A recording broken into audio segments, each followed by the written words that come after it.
শুভ দুপুর বন্ধুরা। আজকে মঙ্গলবার, নিরামিষ লাঞ্চে মেয়েদের কী কী আছে দেখুন। আজকে তো আমার উপবাস আছে, শুধু আমার হাজব্যান্ডের জন্য রান্না করেছি। কি কি রান্না করেছি দেখুন।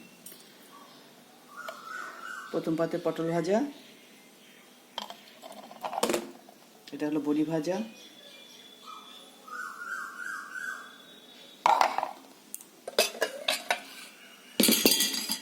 এটা হলো বিউলির ডাল,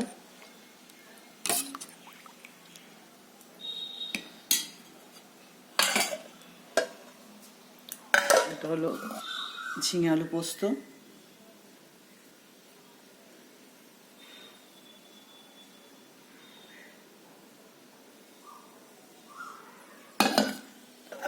এটা হলো আমড়া দিয়ে চাটনি, কচি কচি আমড়াগুলো দিয়ে চাটনি করেছি। আপনারা ভালো থাকবেন, সুস্থ থাকবেন। আমার রান্না বান্না যদি আপনাদের পছন্দ হয়, লাইক, শেয়ার, সাবস্ক্রাইব করবেন।